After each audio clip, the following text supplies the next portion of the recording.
Cheryl MacNeill. I was born in Regina, Saskatchewan. Well, I actually grew up in BC, in Port Coquitlam, BC. Moved here to Ontario when I was 25, so 95. I have seen a lot of this country. As I was growing up, my dad got transferred a bit, and so we went from Regina to Saskatoon to Calgary, and ultimately out to BC. You've been involved in this game in all the ways possible that you can be involved in this game, and so that's what we're going to explore through this interview today. Who introduced you to this game in the very beginning? I actually kind of came across it.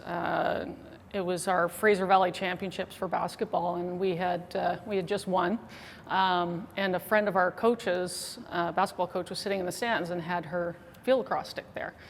And growing up in Poco, it's a box lacrosse town, but girls didn't really play at that time. There was a women's league around, but there really wasn't any girls playing box. So I started asking her about, the stick, and so then she was telling me about its field lacrosse. And so at the time I was a basketball and soccer player, and from the moment I went out and saw practice and saw the game, I was hooked, because it was kind of the best of both worlds. And how old were you at that time? So that was my grade 12 year, so I didn't start playing until I graduated from high school. Wow, really late to the game, and then really immersed in the game. Yeah. So did you feel this game was your game as soon as you started to play, or did this grow on you a bit as time went on? I enjoyed playing it. I had a pretty short playing career. I didn't play for very long, but yeah, I loved it. I loved the fact it was a summer sport, you were outside. Like I said, it was kind of the best of basketball and soccer kind of combined. Walk me through kind of your playing career, because you played with Team Canada, right? I did. So I started off playing with the BC Selects, because at that time there was only one team in BC, and just happened to be the perennial national championship team. So I was. What year was that around? So that was 86. Okay. And so 86, 87, 88, and 89 was the BC Selects. And then we were taken in with the Coquitlam Adanacs. And so 90, 91, 92, 93 was when I was playing with the Coquitlam Adanacs. And this is all field lacrosse? Yes. Yeah. Okay. Yeah, I never played box. Then you made the Canadian team at some point. Yeah, so I was in 87, they did a national team selection, and I was picked as part of the national squad in 87. And ironically, I ended up the next year, a Australian team came touring through BC, and one of the players who was staying with me said that they often take players in just to play for the season. So my best friend and I at the time, Colleen Treloar, we moved to Australia for 8 months, and Did you? Yeah, trained down there with the South Australian Sports Institute for 8 months, and then came back in April of '89 and made the Canadian team, and went back down to Australia to play at the World Championships. So that first trip to Australia must have been an incredible experience for you to go down there and learn the game. Learn the game, just play, with some of the best players in the world. I was able to go to one of the Australia team tryouts camps and train with them. They had just come off winning the Worlds in '86, so I was playing with the world champions, training with them. It was pretty cool. Yeah, so you had a real experience that no one else really got. No.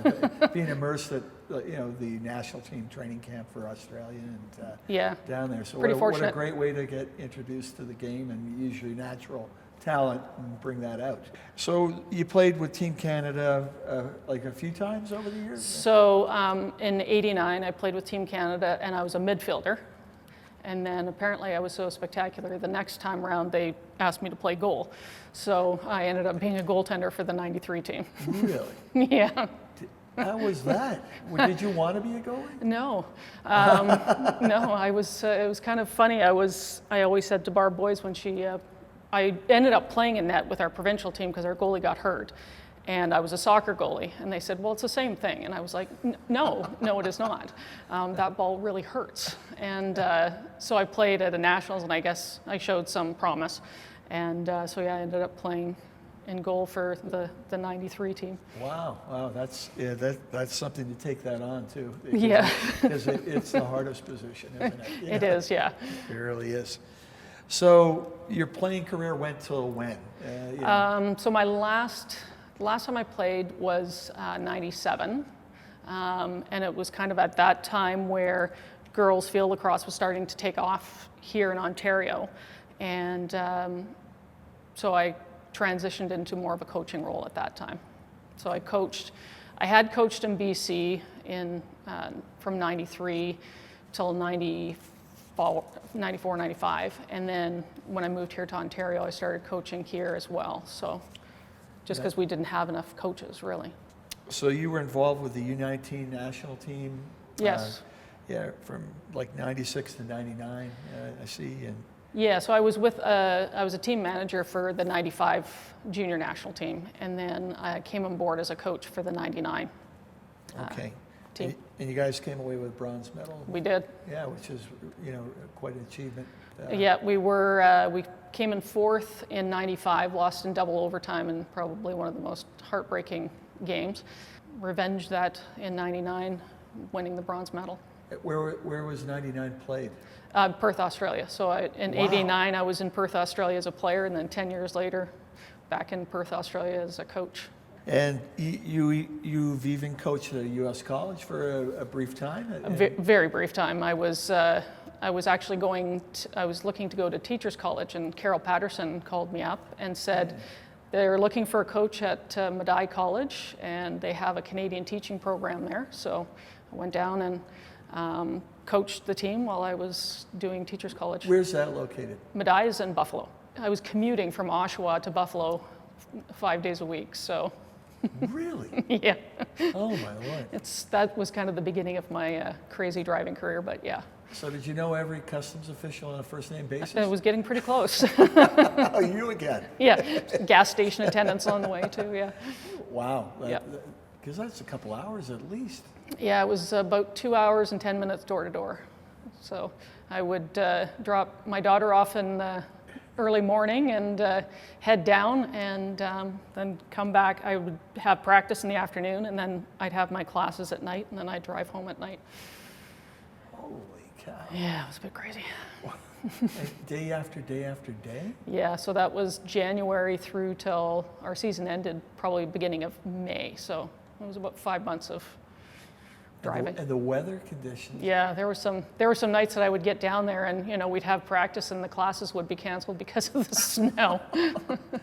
And then you're involved with the U20 provincial team for Ontario. Mm-hmm. Yeah, for a few years. Yeah, so for a few years, Roxanne Curtis and I kind of took it over at, I think that was about 2000, around 2000, 2001, 2002.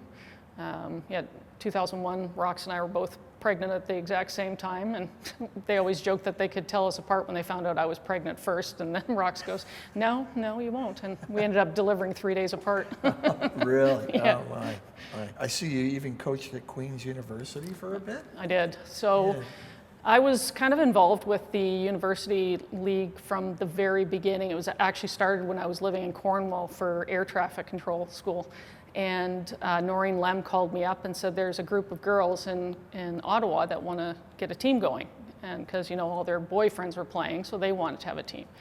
And so we got a group of girls together and we trained, a couple nights a week. And then we traveled, we called up some of our friends around the place that we knew were going to school or going to college, and told them, get a team going, we're coming down this weekend. And actually I ended up officiating the very first women's ever university lacrosse game, which was Queens versus Toronto in 94, September of 94. Wow, so you started picking up your officiating. Well, it seems like you don't like to have a lot of time with your feet up. Is that a fair assessment? I think it was, there's just always been a need, since you kind of get at the beginning of a grassroots of a sport. You need people to play, you need people to coach, you need Yes, people you to do it. officiate, so you administrate, so you just kind of do it all You have to at the do same it all. time, yeah. There's a vacuum there, and it needs to be filled somehow, you know? And that's how I transitioned from coaching into officiating was we just, Molly McIntyre and Donna Meisner were, one of the only sets of officials that we had, and the game was growing. We just needed more officials. So I decided, and I had just had Molly, and I thought, this make it easier in terms of working out my schedule to officiate, and I just fell in love with it from the beginning. Did you? I love officiating. A lot of folks would not ever say that. No, they don't. Why do you think it appeals to you so much? I love being on the field, Yeah. but I don't think I ever really liked the stress of, playing and coaching that, Right? that Yeah, stress coaching of, is stressful. and and playing is stressful. And so, I get to be on the field now with the best athletes in the world, and I love it. Like it's fun. Yeah, and you keep an even ship out there so that... I try to. Yeah, so that the best comes out of everybody. And Keep it safe, keep it fair, and keep it fun is kind of my mantra. I did see you coached at Donovan Collegiate. Yeah. Is that in Oshawa? It was in Oshawa. It's no longer a school anymore. But Oh, so okay. I assisted coached with Barb Boys, Oh, okay. and then I went and coached at St. Clair Secondary with Roxanne Curtis for a year. Right. And and then I was involved with the coaching of the junior national team. Officiating became, you're the first person I've interviewed in it'll be 100 interviews this year. I just said, I want to be an official. I want to be an official, and I like the officials. And Which is good, so would you say officiating was what you did for a while before getting into the administrative side, or at the same time? I think I kind of did all of them together. I used to be I officiated in BC, I was playing for BC, I was coaching the junior team, and I was the women's field lacrosse chair in BC. So kind of doing it all. And then, I think officiating really is what was my passion. I do a lot of administration around that as well. Like I'm still on the field now. Yes. Officiating, but I still got a few more good years in me, I think. Maybe give the path of your officiating from local to international. Funny enough, my very first job ever was working as a basketball official when I was in grade 9. So I think I've always kind of liked that aspect of sport. I liked knowing the rules, and so like I said, I kind of coached and played and officiated and administrated all together.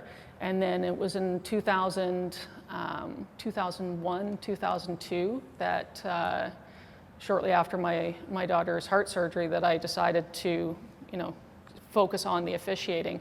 And my good friend, Susie Gansemuller, I knew her, she knew me as a coach and a player.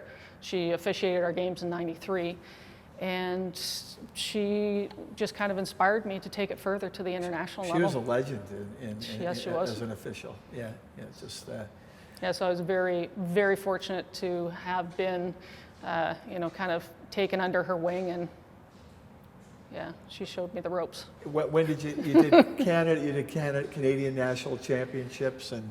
Yeah, there weren't a lot of Canadian national championships at that time. It was kind of there was a bit of a break for a while, but I did provincial stuff. And then when I coached in Buffalo, New York, I then kind of got into, in 2003, 2004, I ended up going in officiating in the NCAA. So really?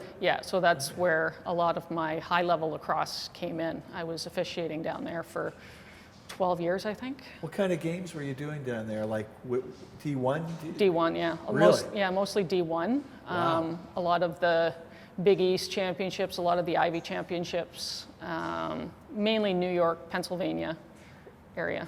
That's an incredible experience to get that level of pressure to do a good job, and very much so. So they're passionate about they're a little bit passionate about that, yeah. But I think that was the big thing for me was that's where I learned to become a professional official. Like that's where I really kind of got trained very well with with all the people that I worked with down there. And I was even fortunate enough to do the D3 championship game twice. From there, international really started to take off, or? Yeah, so I did my first international event was 2003 down in Towson with the U19s. And my final game for whether I was going to be an international official or not was the gold medal game. And it was televised and I was mic'd up. And I thought, okay, well, if I don't get this, I really can't handle the pressure. But I did end up getting my international. And from there, 2005 was in the States, the senior championships. So I've done, I think, a total of 10 championships now. Wow. Wow. Yeah. Wow. You become a well-recognized, top-of-the-line international official. You know, everything you do, you seem to really do the job on and get good at it. And, you know, you move to that. And then let's talk about the admin side along the way, because what I've always been impressed with is you've organized some of the international tournaments, which, you know, I've done as well, and I know what that involves. And so. Yeah, I think, Fred Blows and I have now done basically the 3 main events that have been held here in Canada. The first one in 2007 in Peterborough, and then 2013 in Oshawa, and then 2019 again back in Peterborough. And I remember moments from all of those. In 2007, a big moment was the Haudenosaunee women playing for the first time at U19. Yep. And that was huge. And then 2013 was Canada establishing itself as a silver medal level for real, beating Australia twice. And then, you know... The 2019, so that was the first time an African team participated. That's what I was going to say. The African team involved in that, I remember watching them and just saying, wow, you know, this is something. Yeah, there was a lot of first-timers that were involved in that event, and it was pretty awesome. The whole thing, that was one of the reasons when we went back to Peterborough, we just knew that that's the place to hold an event. The community is amazing, and you know, the volunteers, it's just a great place to host an event. So how many nations are playing women's field lacrosse now? I don't know the exact number, but I think we're somewhere in like the high 30s that have high 30s. Wow, national teams. You know, part of the admin stuff that I've been doing is training officials, and you know, I've been fortunate to go to places like Hong Kong, Korea, Latvia, you know, all these amazing places where the game is just really starting to take off, which is kind of cool. How many countries do you think you've been to through lacrosse? Oh my. All of Great Britain, probably. Right? Yeah, so yeah, England, Scotland, Wales, Czech Republic, Latvia, Germany, and then, you know, just about every state, I think. And then Hong Kong, Korea, Australia, New Zealand. Wow. Yeah. Any South American team? Not yet. Not yet. That's later, right? Well, that's hopefully with my the new role that I'm taking on as part of PALA as the officiating chair. I'm hoping that I'll be able to sneak a trip down south. Yeah, to go there and get their ship in order. Yeah. We know the perennial powerhouses for the women's game internationally. Who are some up-and-coming teams that in 10 years could make a real difference? I think that you know, Czech Republic is a country that's really starting to develop some high-level players. The Hong Kong team, I think, is starting to they're starting to come up through the ranks as well. The Kiwis never discount a Kiwi in any sport. Yeah. But I think those probably, I mean, the powerhouses we already know are the British, US, Canada, Japan, Australia. But I think those other countries, like I said, the Czech Republic, I've always enjoyed, the Kiwis, and I think Hong Kong, especially now that they're hosting in 2024, I think they'll be putting some great players together. You've won an incredible number of awards. The Lester Pearson Award is a major award in Canada. It is. And that, you must be so proud of that.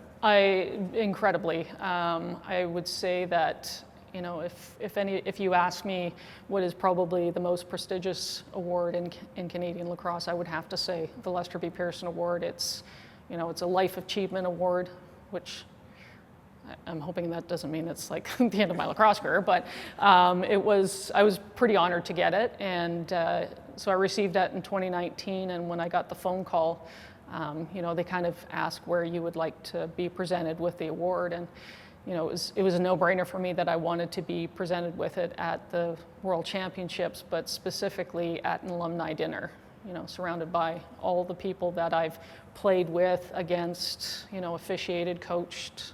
I just wanted to be surrounded by all those people. Then you had other ones along the way, and Jane Acton Award, the Molly McIntyre Award, the Legacy Circle for the FIL. What was that one about? So that was presented in 2013. So I think it was people who have been involved in the international women's game for an extended period of time and have worked on various committees. So at that time, I was working with Susie Ganzenmuller on the rules committee for probably about 10, 11 years at that point. So. Yeah, and there's a special one back in 2006, the Roots of the Game Award. I've heard of that before. And, yeah, so that was presented.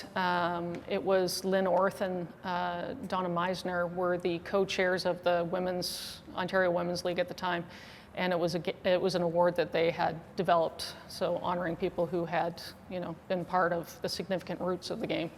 I've been waiting for this interview because I don't think there's anyone I'd rather talk to about what's happening with sixes and the potential in 2028. So first of all, did you help develop the rules for sixes? I did not help develop the rules, but I've now become part of an officiating crew that is working to help implement the rules and train the officials. So I love it. I love the game. I think that it has so much potential.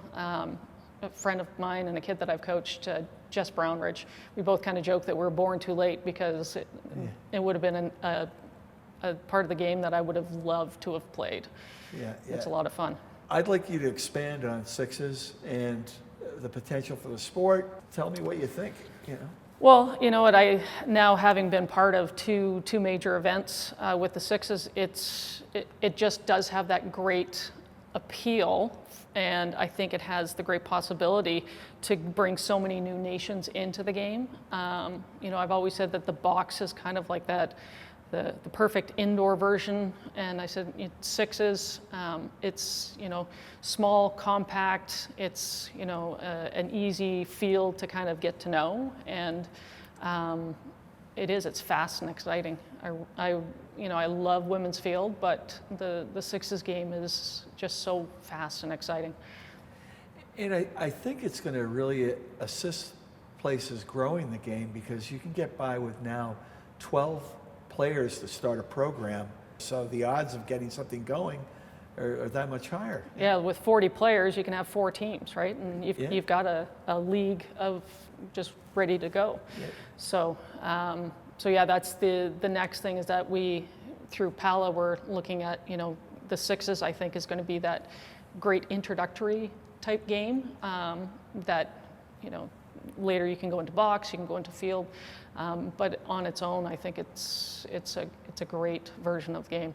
Again, it's like almost a box outside without the boards. Right. And different like field rules. Yeah, it feels like it's almost got that basketball feel to it as well, right? Like just the fast scoring, and we tried a couple of different rules we brought in at the Canada Sixes with a 10-second pressure defense. So adding that defensive component to it, I think will make it even more exciting. So I certainly hope I'm going to be on that roster, but I won't know until probably 2027 is when, if it makes it into the games, that's when the roster will be set. And when will it be this coming year that we'll know if it's going to be in LA? I think we should know after, yeah, I think after 2023 we should know. Right. Yeah. That's what I understood, like somewhere around 2023. Like you might know it. But yeah, that would be pretty awesome. Yeah, that would be a great day. It's something thought about even as a kid, you know, like about the Olympics and the Oh, sport. absolutely. You know, That's what I remember in the 76 Olympics and watching, you know, Team Canada and thinking, God, I can't wait to hopefully someday be an athlete like that and represent my country. Yeah, and just see lacrosse back in after A very long time. 100-something years, you know, so 120 years, but yeah. If you're looking at it right now, is there anything that you feel really needs to be changed in the way it's being played right now, or? Just tweaking of the rules, I think. Yeah. You know, just those things that are going to make it an all-rounded game, because most people see it as a very offensive game, which it is. Yeah. But I think, you know, bringing in that, you know, that tweaking of that 10-second count, I think will be good. Well, that'll help start it. I want to give you the floor to kind of finish up talking about the game and what it's meant to you. You know, I'm forever grateful that I came into this game, and you know, I've always said things don't happen for a reason, right? Like there's always a reason.